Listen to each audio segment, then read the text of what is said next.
So, first thing, what is the photon interactions? So, we'll be discussing on first, we'll go with photon interactions. So, regarding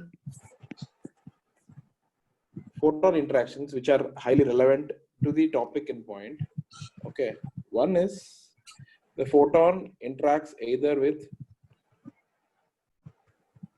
a nucleus or the photon interacts with electron, so orbiting electron.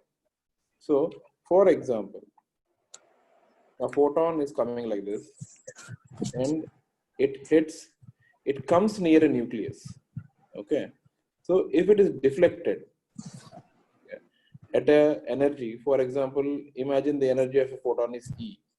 And if it is deflected because of the electromagnetic field of the nucleus, the resultant energy of the photon is E minus h nu, and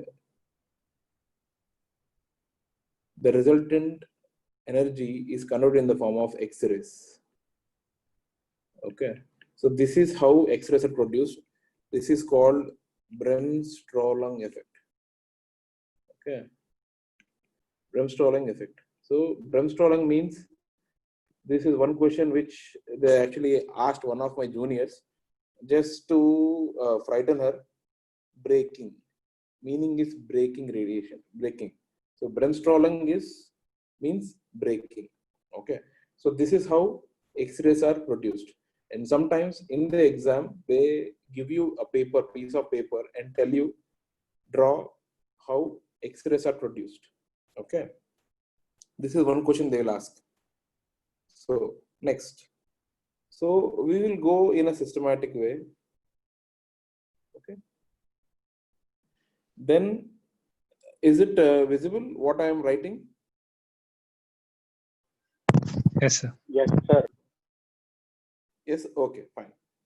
So then we'll go to the next point. See, what I am trying to do is, I am trying to go in such a way that it will come from production of X-rays to the deposition of energy of X-rays in the body, and how do we evaluate in the TPS. Okay. So then, now, so the X-rays are in the air. Okay. So they are coming from the machine into till the surface of the patient. So this entire area is air. Okay, and this is called source of X-rays to surface, SSD. SSD is 100 centimeters in LINAC, 80 centimeters in cobalt. Please remember that. Okay, so while traveling, when the X-rays are traveling from the machine to the surface, some of the X-rays interact with. Sir, any reasons why they have kept 180 specifically? That I'm not sure.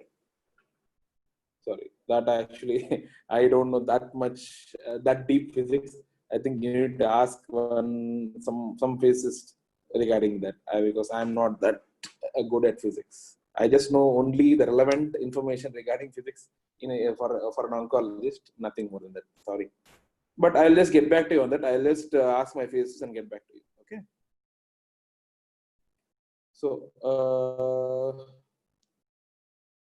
the X-rays interact with the atoms in air, and they try to like the air tries to stop the X-rays, but because currently in the radiation machines, the minimum energy is 6 MV.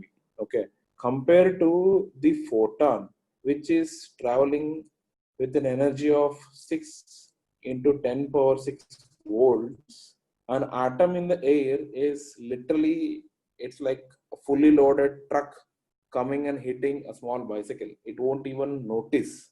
Okay, it'll just go past it. Okay, but whereas in a KV X-rays, yes, there will be significant interaction. So post this, it's quite negligible. So the loss of energy in air for a commercial, for a therapeutic linac. Therapeutic, matlab they use 6 MV to 15 MV radiation.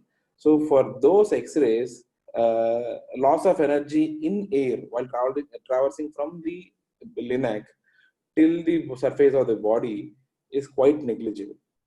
Okay. So then what happens? So then take a fresh page. So then this is the most important part. Okay. Now, second question. This is the first question. Photon interactions matter. What is clinically important? What is important in the exam? They'll ask you what are the types of interactions, what are the photon interactions, what are the electron interactions.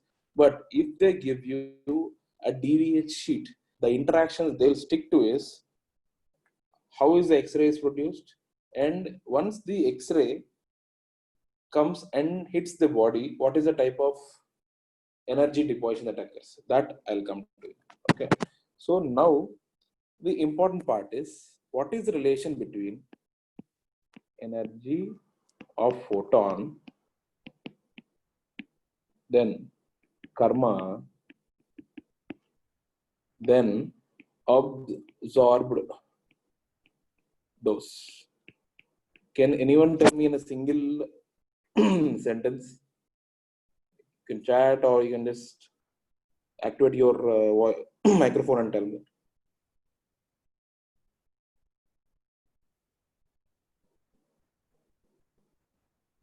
Okay, it's too lengthy. Then I'll just go forward. See, energy is nothing but okay. So, what is the relation between energy of photon, karma, that is kinetic energy released per mass, and absorbed dose?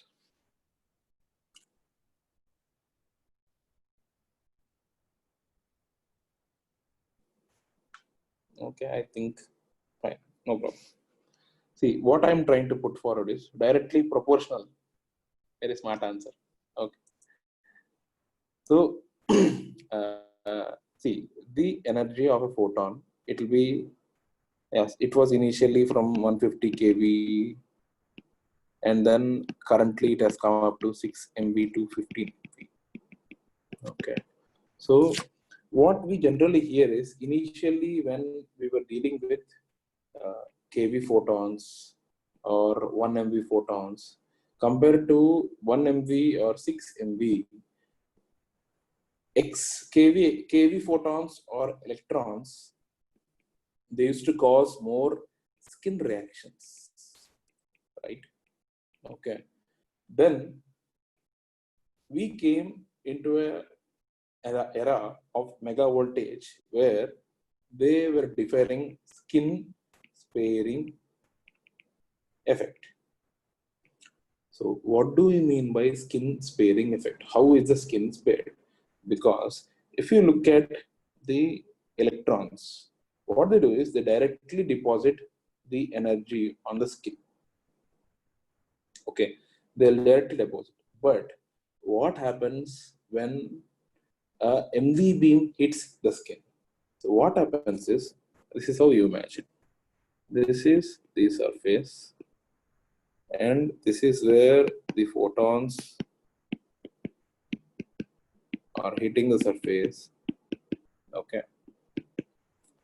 So when the photons are hitting the surface, what happens is, this is the actual interaction between a photon and an electron.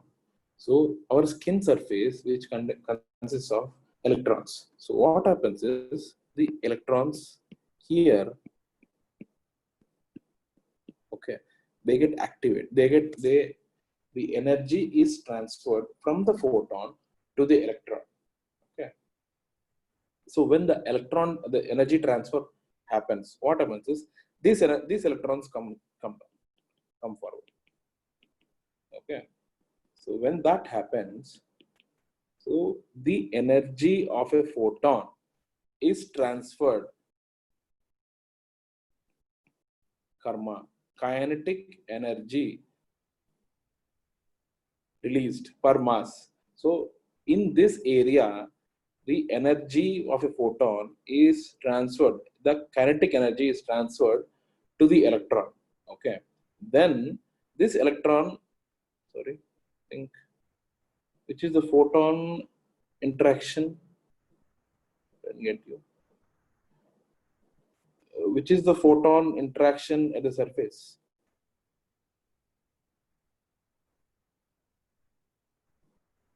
The photon electron interactions. I'm sorry, I didn't get your point actually.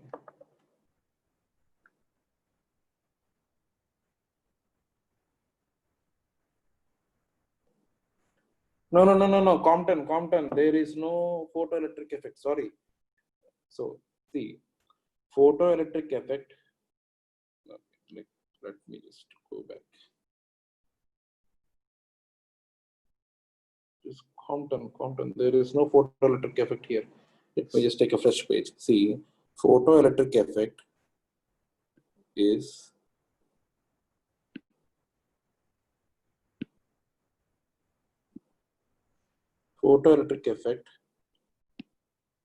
when this goes and hits that initial electron in the innermost part of electron. That is photoelectric effect, and this is more in kV part.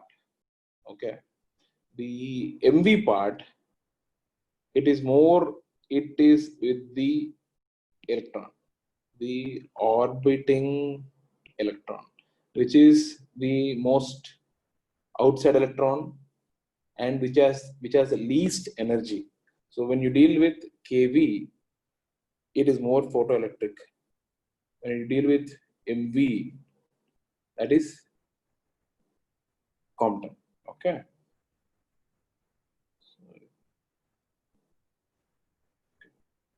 So coming back to this, sorry, I didn't mention that. Sorry, Compton. So Compton effect. So these electrons which have received the energy of a photon, some photon, because this is the area. If the question comes, what is the area where the maximum photon influence is there? That's the surface, which has the maximum photon influence, fluence. Then the electrons are released. Once the electrons are released, they'll start depositing the energy gradually till they lose their entire energy. They'll keep on depositing. So for example, think this is 0.5 centimeter. Okay, so the Dmax for a 6 MV beam is theoretically 1.5 centimeter. So till 1.5 centimeter, they have deposited so much, and one more photon has come and it has deposited electron energy for electrons at here inside the body. So which will cause these electrons to go forward. So it will keep on happening till the entire photons have deposited the energy inside the body and they have transferred, kinetic energy has been transferred to the electrons. Okay, and these electrons will keep on depositing the dose, okay, in the body. So the photons deposit the transfer the dose to electrons, and electrons deposit the dose. Okay, it will keep on going. Okay, but at certain depth, only at certain depth, for example, only at 1.5 centimeter, 1.5 centimeter, the maximum deposition occurs. So why this is? Because here the entire energy has been deposited and the energy comes downwards. Okay, and here, yes, 0.5 centimeter, as a 0.5 centimeter, some energy comes forward. Okay, but there are some insignificant energy which goes backward also. Okay, if you look at Compton effect, you'll understand that there is an interaction. When the interaction happens, there is how do you say, angle, at an angle it happens. Okay, so this back deposition of dose in the opposite direction is called backscatter. So here also, even here also, some dose will go. It is not significant, but very but at 1.5 centimeter, this is the dose, this is the depth where the maximum dose is deposited from the anterior side and the maximum backscatter occurs. Okay, so if you keep on drawing electrons forward,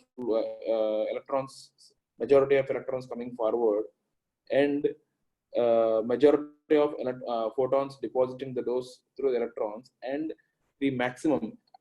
Sorry, I'll just go to the next part so that it will be easier. So 1.5 centimeter. This is called build up region. So this is the area where the maximum deposition of energy occurs because of electrons, and the maximum back scatter happens. That is the reason only at 1.5 centimeter it is Dmax, because rarely if they want to screw you, they'll ask, why is the Dmax at 1.5 centimeter? Why not at 1 centimeter? Why not at 0.8 centimeter? Why not at 2 centimeter? So the answer is, this is the level, this is the area, or this is the depth at which the maximum deposition of energy through electron happens, and the maximum backscatter. This is also through electrons only. Okay. What I'm trying to say is, photon hits electron head on. Electron goes forward, or electron can go in an angle. So electron can go at an angle, and this electron can cause backscatter. Hitting at an angle, it will cause backscatter. Okay. So am I clear in this part? Should I explain more? Because this is one important point which we need to understand to go forward. Yes. If it is yes, if anyone saying no, I'll repeat again. I have no issues. I am worried about you people because you have attended a. Okay, so someone has said repeat yes. Surface. Think as multiple layers. Okay. Rather than going for importance of backscatter. Okay. So this is 1.5 centimeter. This is 0. You can divide that into multiple layers. Photon has hit. Not all photons are shy. Some photons can go deeper and deposit the energy. Okay. So once this electron is ejected, electron. Then somewhere deeper, electron. As it goes deeper, there are some photons which go this deep. Okay. So at surface, for example, first one, at surface, maximum down, the deposition or the energy will go only in forward direction. Next, at, for example, 0.2 centimeter, maximum will go down, but minute amount will go back. At 3, at 0.4 centimeter, As we go down, there is some part of energy which is going back also because of interaction at an angle. Because of interaction at an angle, a photon can hit an electron at an angle, and the photon will go in this direction, the electron will go in this direction. And this electron sometimes can go in this direction, and this can hit an electron in this. So at some angle, this electron, the secondary electron, this is the tertiary electron, sometimes a quaternary electron will come, and then some part of energy, some part of energy can go back in the back direction. That is called back scatter. So take a photon which is hitting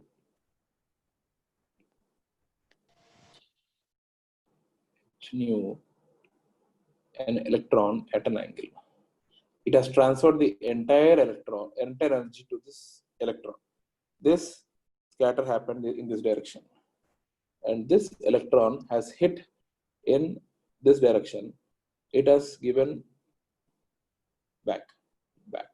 So can you see the angles at which the electron interaction happened and the energy can come back? But if you look at the previous slides, majority where the majority energy 6 MB energy photon is hitting here, okay, there is no chance of going at an angle.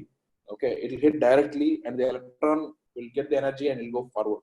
But as it goes deeper, the energy decreases. So as the energy decreases, the power of a photon, see, you have a huge ball, you have a small ball. You push, it will go in the forward direction only. But as the size decreases gradually, as it becomes of same level, it can only cause an angle.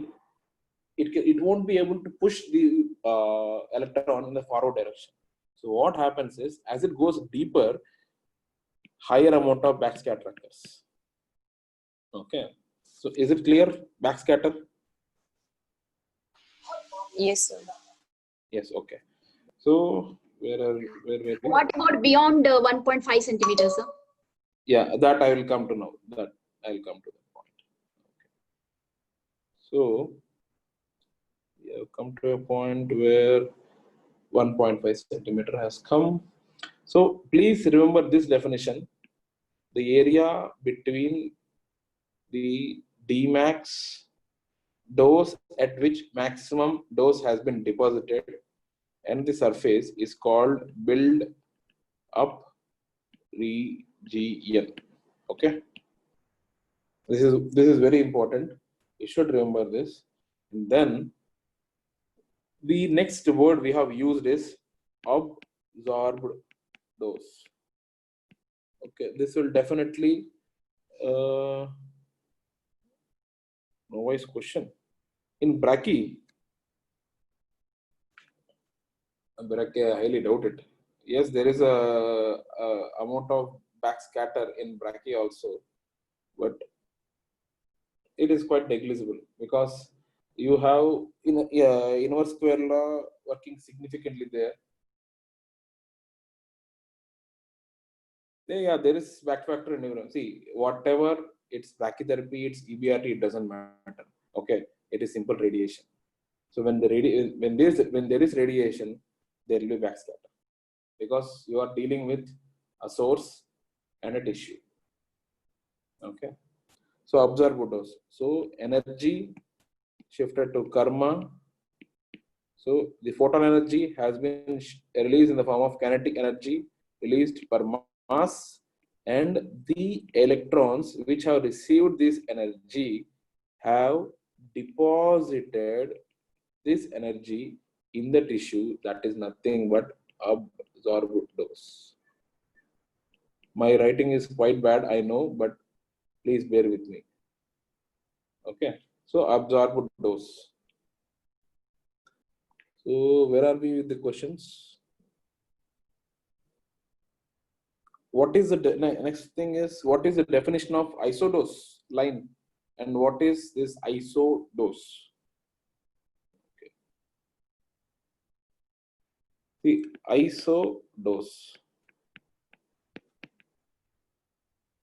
simply put, can you repeat absorber dose? Okay. The energy of energy of an electron has been transmitted from the photon. Sorry, the energy of a photon has been transmitted by through karma, kinetic energy released per mass into the electron, which while traversing through the tissue has deposited the energy in the tissue. The amount deposited. So when the electron is depositing the energy, isn't the tissue absorbing the energy? If the energy is deposited, isn't the tissue absorbing the energy? So when the tissue absorbs the energy, that is nothing but absorbers. Is it clear?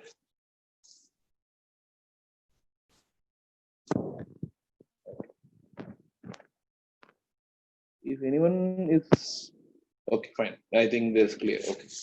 So next. So we come to isodose.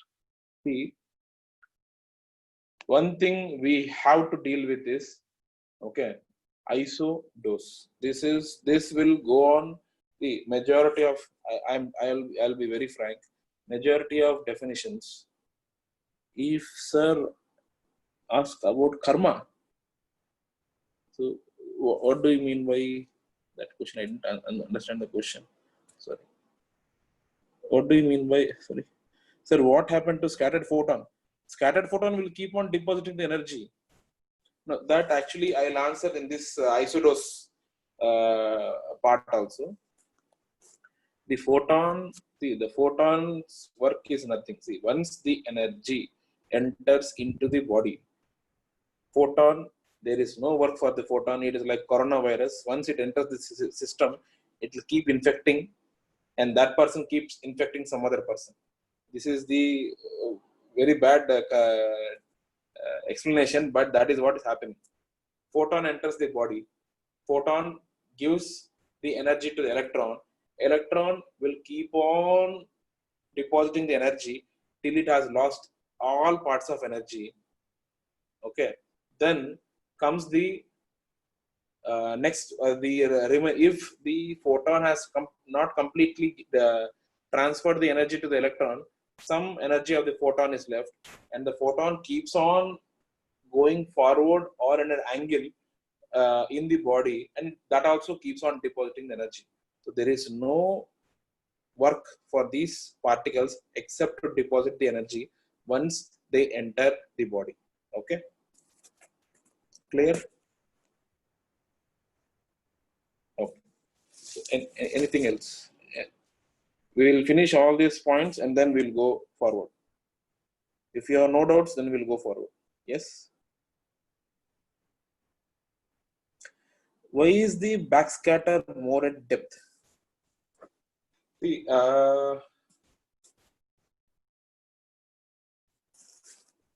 backscatter more at depth. I would say it increases with depth to a certain extent, then it will fall down. Because once the energy decreases, okay, so let's go to the, once the energy of photon decreases, okay, it will be more in side. I think there is one diagram in Khan which will explain it beautifully. Okay, I'll show that to you. I'll explain this one. Okay. if you look at the diagram in the can, what that shows is, if there is, what happens to the particle after it has deposited all the energy. So you have one electron in the body which has been released from the surface and it has gone deeper into the body. So what will happen to the electron? Your body is made of electrons, right? So one electron from the body, from the surface, has shifted from surface to the bottom, like to the deeper tissues. Nothing will happen. It'll just mingle with the rest of the body. That's it. Okay. So at KV, the deposition will be in a circular way. Okay. But as the energy decreases, it will be in this form. Okay.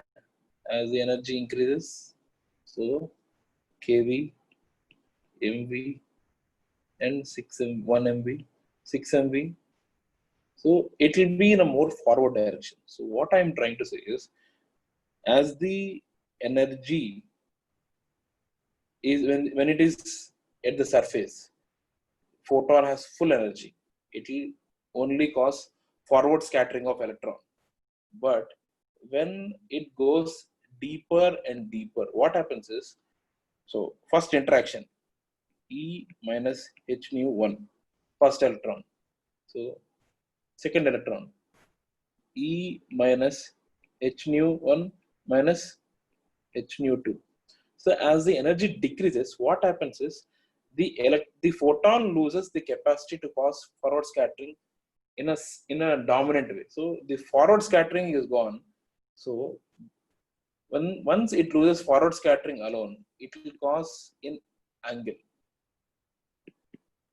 So that this side angle will cause increase in indirectly backscattering. So if you look at Isodose curves, I'm very sorry, but I am jumping the gun. But if you look at the Isodose curves, you will see as we go deeper, they'll go lateral. At the surface, they are very small. But as we go deeper, what happens is there is lateral, like the dose deposition will go in the lateral direction. What I'm trying to say is, as the energy goes deeper, initially it has only forward scattering.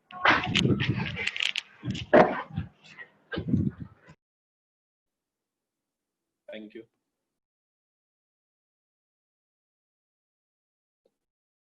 So once it is in the top at the surface, so this is the surface. So once at the surface, it will cause only forward scattering. That is why the deposition is only in anterior direction majority. But as we go deeper, you can understand, as we go deeper, the electron loses more energy, and it will cause direction in lateral direction also. This is called lateral scattering. That is the reason, as we go deeper, the Isodose curve enlarge in laterally also. So is that clear? I don't know who has that. Sir, is this the only reason, or the fact that the field is diverging, that is also leading to the increased lateral doses? I will not go into that. That is why the problem is, as we go, multiple variables come into picture. That is why I am limiting myself to very less number of points. Okay. Okay. So see, this is only the reason I am giving you this type of lecture is, this is not theoretical point of view. This is only the questions which have been answered, asked in the question in the practical. What has happened is, once the class was done, once the Viva was over, the examiners, they went back to their colleges. This was discussed again in their classes, and they were saying, this is what I was expecting from the PGs who have attended the practical exam, but they were not able to answer the question. Okay, so my point is, once I came to know about these questions, So I tried to gather all the information and we created the notes. So my notes is in a very non-systematic manner. So I took some time to make it more systematic. That is why I created the questions so that it will be easier to explain. Okay. So should we go forward? Any questions here? But my request is, once the class is over, I think you should read Khan. I will give you the slide page numbers also, so it will be easier. Should I go forward? Yes, sir. Okay. So ISO-DOS. So this is page number 170 in Khan. Okay. So if you want the Khan fifth copy, we can get that for you also. If you don't have. Okay. So then, what do you mean by ISO-DOS? So ISO-DOS is nothing but similar or same dose. Okay. When they ask you the question about ISO-DOS line or curve, the answer is quite simple. It is a line passing through points of similar doses. Okay. How do you draw that and how do you explain it? Okay, for that we need to come to a part where this is the surface, you have the central axis. Okay, you have the central axis. So now this is the Dmax, 1.5 centimeter. So the next question which is generally asked is PDD, percentage depth distribution. So, and I repeat, if you are attending practicals, okay, we have faced this multiple times. I repeat, they expect the definitions in physics to be textbook material. I'm trying to explain you the concept so that you'll be able to remember as much as possible, but textbook definitions have to be repeated. To the point, okay. So PDD is nothing but percentage absorbed dose. I hope you remember absorbed dose at depth D divided by reference depth. So reference depth is generally taken as Dmax. Okay, so at a depth D by Dmax. So they are comparing at a depth D versus Dmax. So for example, Dmax will have the 100% dose. If you ask what is the depth, what is the dose at so and so 10 centimeters, you will come back to 50. So if the dose is 50 and the reference depth, that is Dmax, has 100, so PDD is 15%. I repeat, percentage depth dose distribution is a relative term. It's a relative amount. You need to remember that. So let's go back to how to draw the ISO-DOS curves. See, what happens is ISO-DOS curves are drawn by ionization chambers, using ionization chambers. I hope everyone has seen radiation field analyzer, RFA. It's a huge tank which will be in your physics department with 2 ionization chambers. Have you seen?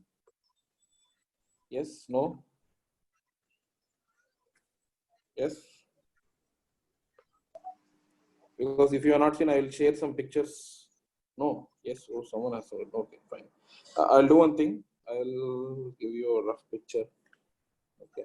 So what happens is it will be in the form of a huge tank. Okay. It will be a huge tank with ionization chambers attached here. Okay, it's a very rough picture. What they'll do is it'll have a water tank here, and you can pour a water into this, and using that water, and the ionization chambers moves up, down, and you can calculate the depth deposited multiple depths at multiple horizontally and vertically. The ionization, this chamber can move horizontally and vertically. So that is how you can analyze. If this is the central axis, you can analyze the dose here, here, here, here, and you can go deeper also. So at multiple depths, you can analyze the dose. Okay. Okay, sorry, I think I have created a maximum number of cards. Okay, fine.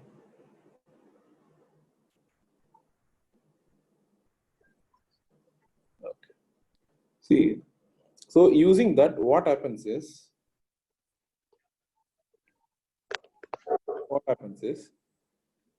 by using the data from the ionization chamber, you create surface. This is called surface. This is called central axis. In any field, it is 10 into 10, 5 into 5, 15 into 15, anything. This is the axis where the maximum dose at any depth is present. So this is the line which coincides with the field from the source also. And you can define that as this is the central axis at which the dose is maximum at any depth. Okay. So here what happens is you need to draw an isodose curve which has 100%. This is 100%. Okay. So then you come to a 90%. So what do you do is, this is 90%. 90% of this in at 1 centimeter. So you move the ionization chamber at, for example, 2 centimeters, 1 centimeter left and 1 centimeter right. You calculate the dose at that depth. So surface central axis 100%. Then you move 1 centimeter later, 1 centimeter later. Then 1 centimeter this direction, 1 centimeter this direction. You keep on doing that. Then you achieve a curve. So that is, this is the line which is having similar doses at that profile, at that depth. So that is how you create iso doses. So this will contain only 90% isodoses, 90%. So as you go lateral, this will be 81%.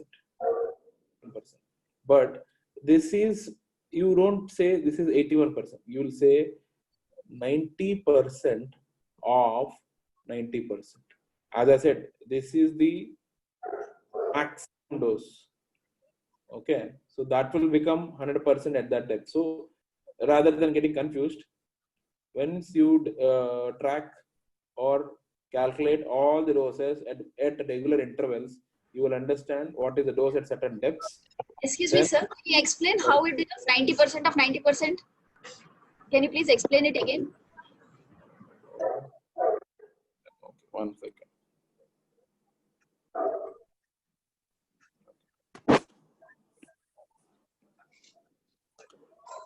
This is 100. This is 90. So the ionization chamber in an RFA has been shifted from 1.5 centimeter. Then they are shifted to 2 centimeters. Okay. So then they have identified this as, see, at 2 centimeters, it is 90%. Right? Do you follow? Yes, sir. Yes, sir. So then by from this point, they have gone laterally. Okay. And this they will take as 100%. Relatively, they will take this as 100%. Okay. Because at this depth, at 2 centimeters, the central axis has the maximum. The maximum is 100%, right? Okay, sir. So then they start moving the RFA from the central axis 1 centimeter, 1 centimeter, 2 centimeters, 2 centimeters, 3 centimeters. Like this, they keep on doing. Okay. Okay, sir. Once that is Okay. done, they will understand. So if this is 100%, and they will calculate what is the area, which is having 100% at that depth, or as you say, this is 90%. They will see what is the dose at which the 90% is repeating. So 90%, 90%, 90%, they'll keep on calculating. So if this is 100%, this will become 90%. So, and so on. This is actually quite not that simple as I thought. Okay, sir. So So anyway, at 1 centimeter laterally, then it is 90% of the 90%. exactly. Okay. Okay. Then the next question that has been asked is, how do you define penumbra? One is, how do you define penumbra using isolos lines, and how do you define field size using isolos lines? Okay, so that is the area. I'll just do one thing.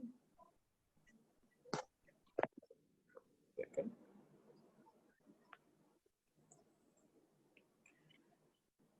If this is a surface, this is 90%.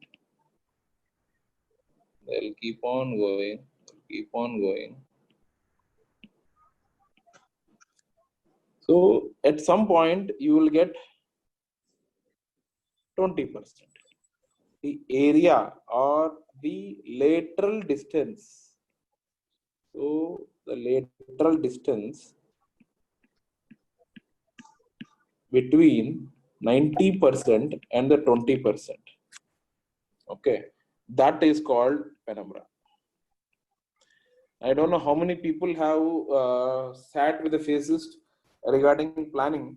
Once you give PTV, okay, once you give PTV, what the physics will do is they will start planning per field.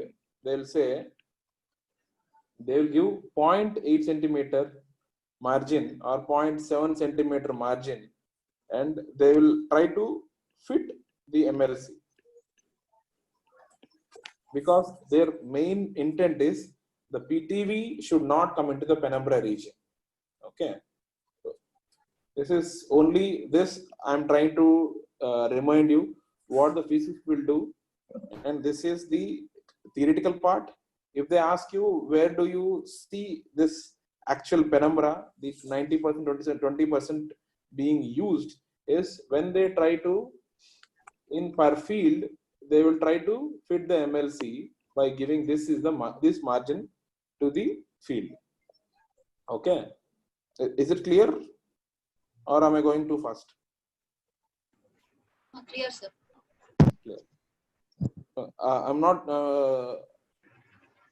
Sir, is Sorry, there a extent of penumbra according to the strength, MB, like 6 MB has a Dmax at 1.5 centimeter or something like that. So does the penumbra distance is also there for different energies? Yeah, I think so. I think as you go, as the energy of the photon beam increases, the penumbra decreases, I think. I'm not sure actually, but I think theoretically that is what is supposed to happen. But let me get back to you on that. Because from what I remember, the transmission penumbra is something which is because of the scatter through the sorry, what is it? I'm not able to remember the exact word. Sorry. So let's get back to on that. See, but penumbra actually it's supposed to decrease as the energy increases, and from what I remember, cobalt, because of the source size, it has more physical penumbra. But let's get Geometric penumbra. Yeah, sorry. Yeah, geometric penumbra. Thank you. So, because of size, LINAC, we don't have the issue of geometric penumbra. Okay. So, because cobalt has certain dimensions, the source of cobalt has certain dimensions. Because of that, so, but I will take the physics part of regarding the penumbra later. But just remember, LINAC has less amount of geometric penumbra. Okay, that is what is important. And one more thing is field size. So field size is what is the physical distance between 50% between the 50% isodose curves, lateral distance. So as we go, so as I was drawing, so between the 50%, if this is a 50%, this is how it is defined. 50% isodose curves or lines. Okay, so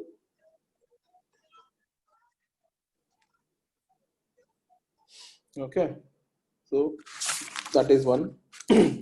And the next question that has come is, what do you know about SSD, SAD, and isocentric? This was one question which has been asked about when EBRT planning was discussed. SSD is nothing but, this is one technique, SSD technique of radiation treatment, SAD technique of treatment, iocentric. So this question was asked, and they asked what is the difference? Draw a diagram and explain. Okay. So SSD is something, for example, this is a body. Okay. So you have a different thickness of 20 centimeters and a thickness of 15 centimeters. So SSD, where the prescription happens to the surface or at Dmax. The technique, source to surface distance. But what is the problem with this technique is, if you are planning only one field, you have no issue. For example, when you are treating with vertebra, you give only one field, PA beam. You can treat with it. But what happens when you are giving multiple fields? You need to make sure for every field, sorry, question that in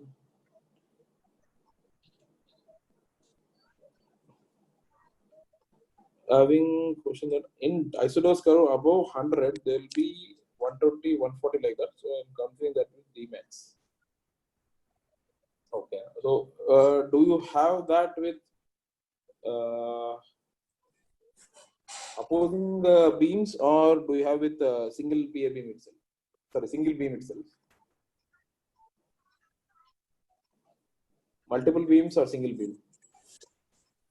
In a single beam, sir, if they have down isodose, above that 100, there will be 110, 140 like that. I'm confusing with that with the Dmax. Means as you Dmax is 100, or I'm confusing that Dmax is maximum energy at 1.5 centimeter. Means 100%. That's what we are mentioning. Okay. Means what is that 120, 140? Means it's higher energy or? No, that is not higher energy. That actually you have gone very forward, but still, okay, I'll try to explain that. Okay. See, when you prescribe to the 1.5 centimeter, that is a Dmax, you keep that Dmax as 100%, right? Yes, sir. Okay. So you have one surface where instead of prescribing, so when you prescribe to the 1.5 centimeter, so this is 100%. Okay, this is one type of prescribing. Yes. And you prescribe to 5 centimeters deeper. Okay. This will become 100%. This will become 120. This will become 140. Actually, this is not that simple. But this is what I'm trying to explain you is it depends on at which depth you are prescribing. Okay. Okay. Means till then the maximum energy for a 6 MV will be at 1.5 centimeter. For a field, I'm subscribing that in 5 centimeter I need 100%.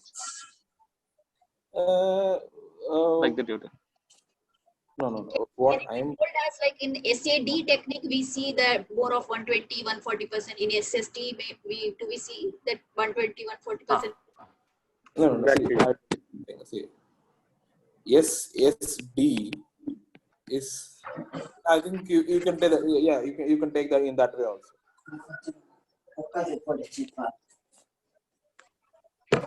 Simply put, as you prescribe deeper, as you instead of 1.5 centimeter or instead of surface, as you prescribe deeper, you will get higher dose at this depth, 120 or 140.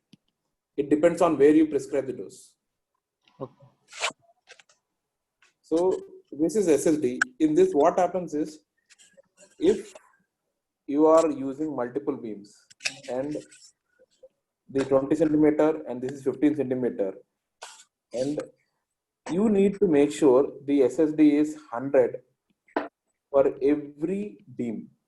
Okay, this was one disadvantage of having SSD technique. Simply put, okay, so that is why they came up with one more technique where instead of prescribing to the surface, what they taught is why not prescribe to the center. Okay, so the beam will come from anterior, the beam will come from posterior,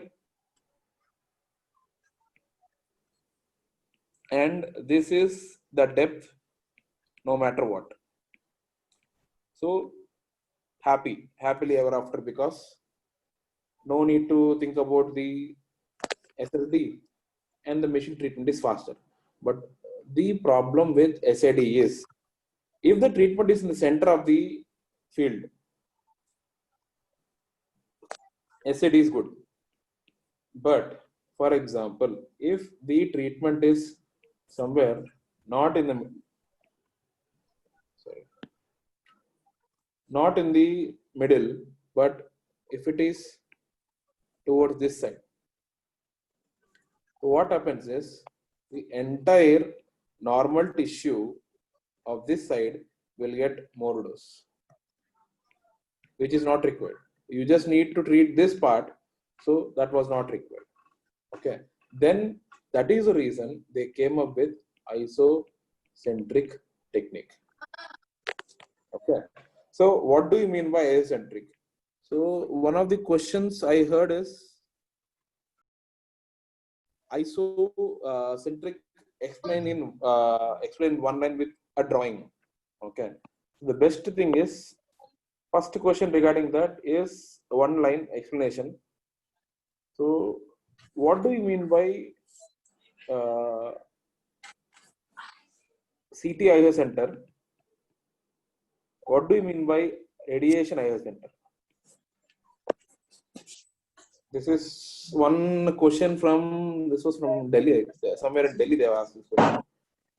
So what happens is, when you are doing CT simulation, you keep fiducials here and you do a CT simulation. So because of that, once you take the images into TPS, this is what will happen. Okay, so you create a singular point that is called CT isocenter. Okay, then what happens is,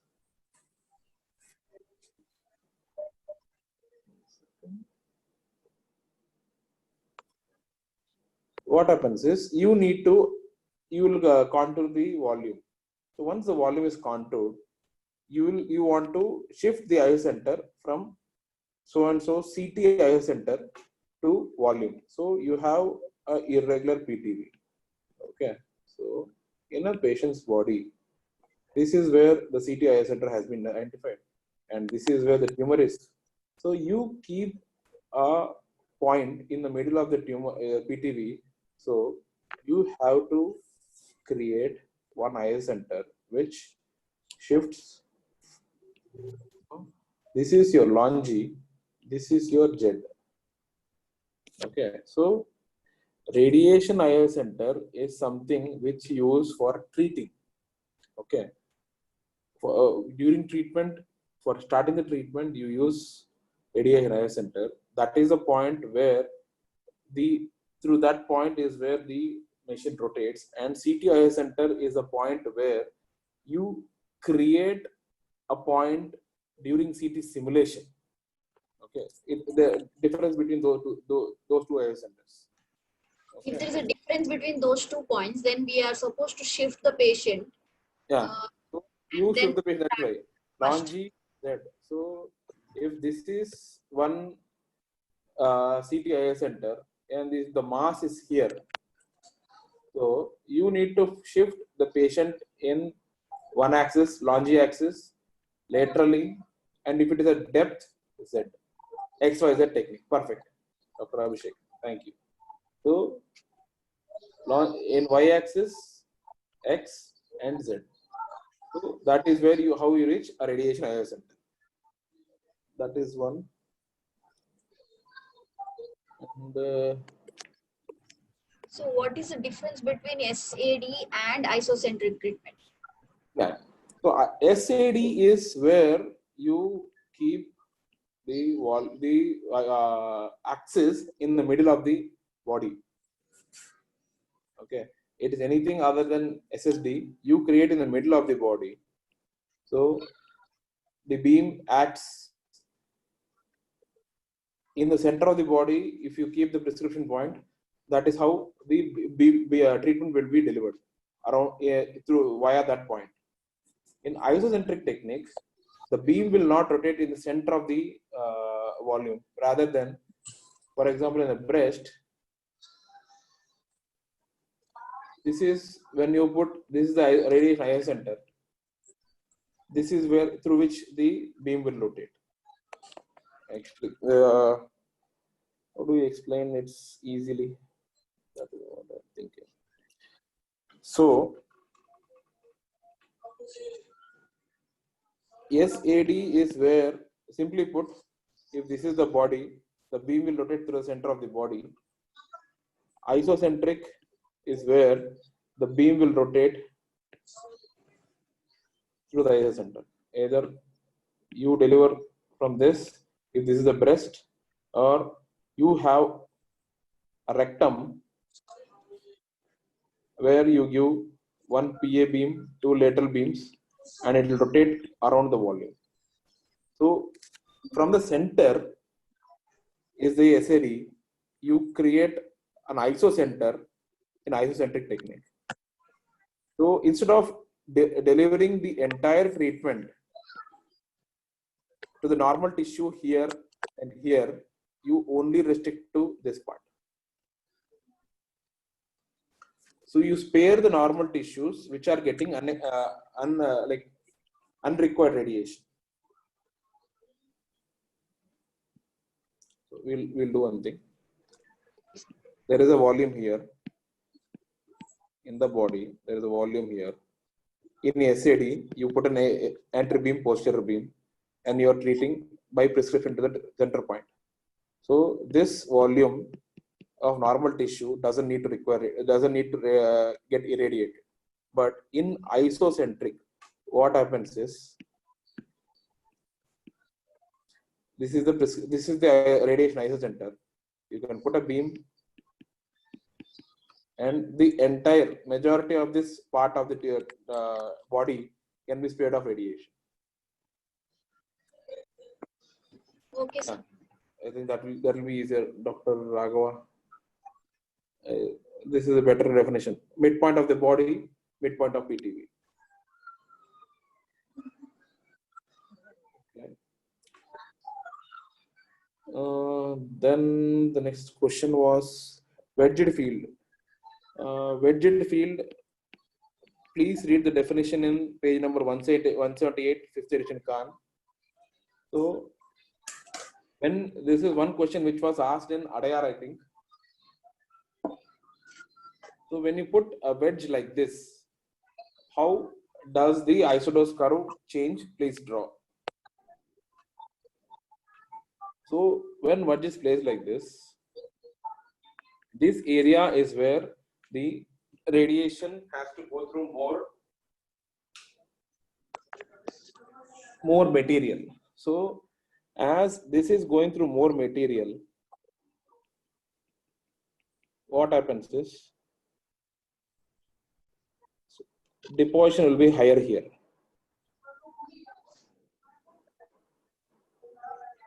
So the diagram is supposed to be drawn like this.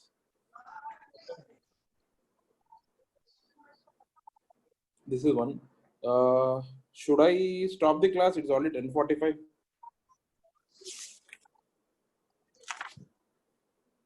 Everyone, sorry, it is taking too much time. But can we? Should we do the class later? Somewhere later. Sorry. We can complete the wedge and then do later, sir. Okay, thank you.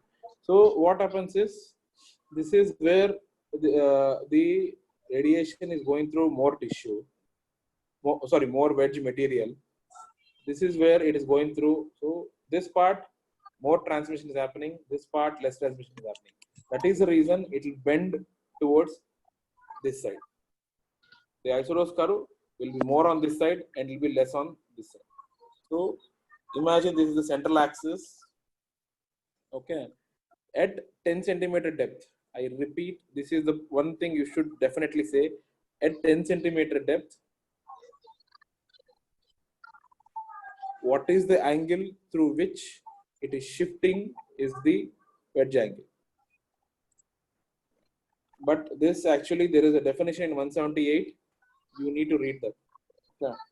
Whatever I say, maybe some word will be missed, but they will expect textbook definition. Okay. I think we'll stop here. Then we'll continue later. Attenuation will be more in this direction.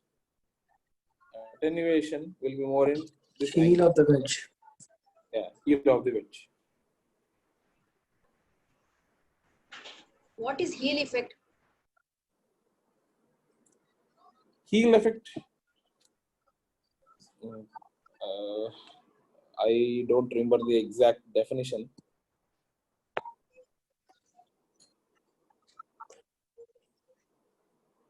Let me get back to you on that because the exact definition I don't remember. Okay, sir. Okay. So there was a small confusion regarding the isocenter in the SAD technique. Yeah, actually, I'm trying to think how to explain that in a concise manner. This is the problem, actually.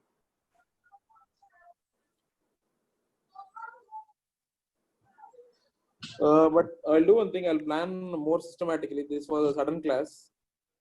I didn't put much effort into planning physics. I was more focused on prostate. But next time I'll do one thing. I'll create a notes before the class and I'll go systematically. Because this was actually the practicals are coming. That was the point. That is why I wanted to take as soon as possible. Yes, sir. It will be very helpful for practicals, this one. Yeah, that is the reason. That is the hurry actually. That is why it took so urgently. Because one more question is anterolateral wedge pair, which some examiner has asked to draw the isodose curve, which is quite difficult for a radiation oncologist. And one more is breast planning. That I think I have written, but the problem is time. Okay, I'm very sorry, but this was not that. I'm not happy with my presentation, but I'll make it more systematic next time. Okay. No, sir. We liked it, sir. We understood many points. We appreciate your efforts, sir. Easy explanation. Very practically oriented, sir. Okay, if it is helpful, then I'm happy. But I'll do better next time. Okay. Chalo, good night. Thank you very much, sir. Bye. Good night, sir. Night.